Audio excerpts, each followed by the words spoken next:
अग्नि पुराण में कितना सुंदर व्याख्यान लिखा है महाराज कि वो कौन सी दो चीज हैं जिनको श्राद्ध पक्ष में अगर बना दिया जाए तो पितृ उस वस्तु का पान नहीं करते, पितृ उसका सेवन नहीं करते और बद्दुआ देकर जाते। वो कौन सी दो चीजें हैं जो श्राद्ध में, श्राद्ध के भोजन में, ब्राह्मण के भोजन में उसका प्रयोग नहीं होता?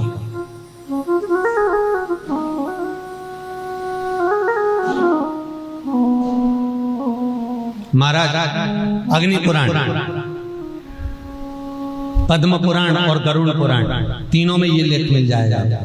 बड़े प्रेम से पढ़ेंगे तो मनुस्मृति में भी मिल जाएगा। एक कुमड़ा,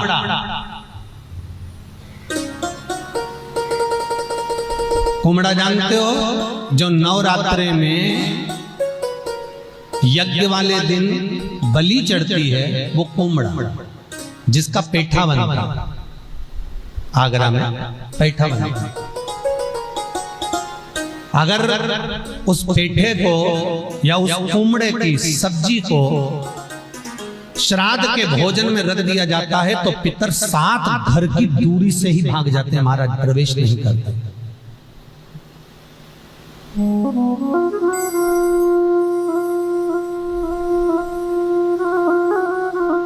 वो जो पेठा होता है आप अनायास कभी खाओ, मना नहीं है, पर श्राद्ध के भोजन में, श्राद्ध के भाग में वो नहीं रखा जाता।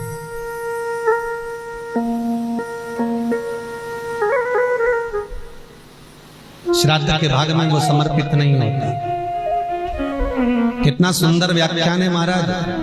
गर्ग संहिता तो यहां तक कहती है कि अगर ब्राह्मण भोजन करने के लिए बैठे, श्राद्ध का भोजन अगर ब्राह्मण कर रहा है, तिथि का भोजन यदि ब्राह्मण कर रहा है, तो 2 चीजें और ना रखें। एक नमक थोड़ी दूरी पर रखें, एक आचार थोड़ी दूरी पर रखें। आचार और नमक भी ब्राह्मण की थाली में ना रखा जाए। कटोरी अलग से सजा कर रख दो, आप अलग से आप रख दीजिए, वो लेना होगा तो ले लेगा, पर जिसका तुम संकल्प ले रहे हो, जिस पर तुम पानी फेर रहे हो, जिस थाली को ब्राह्मण के सम्मुख में लेकर जा रहे हो, उसका भान होना चाहिए, उसका स्मरण होना चाहिए।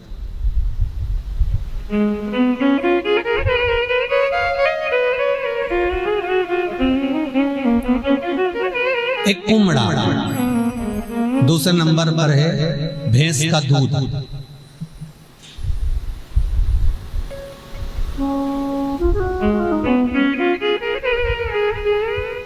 यमराज पाड़े पर बैठता है,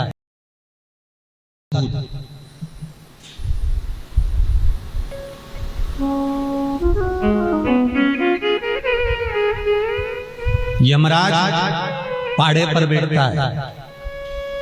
देवी भागवत का स्मरण करिएगा कभी। यमराज पाड़े पर बैठता है, भैंसे पर,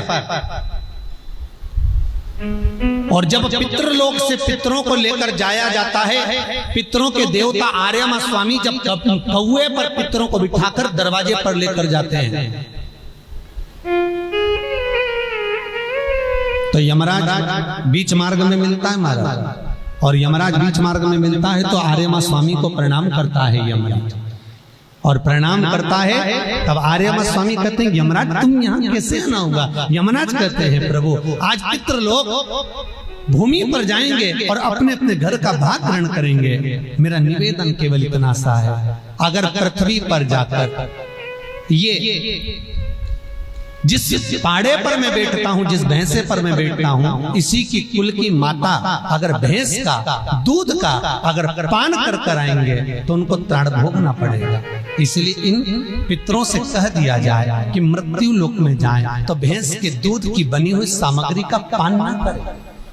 कितना सुंदर व्याख्यान श्राद्ध पक्ष में वर्णन किया गया है कि केवल गौ माता के दूध से अगर आप खीर बना सकते हो तो वो पवाई, यहां तक कहा गया बाजार से मावे की मिठाई लाकर भी श्राद्ध की थाली में न रखिए।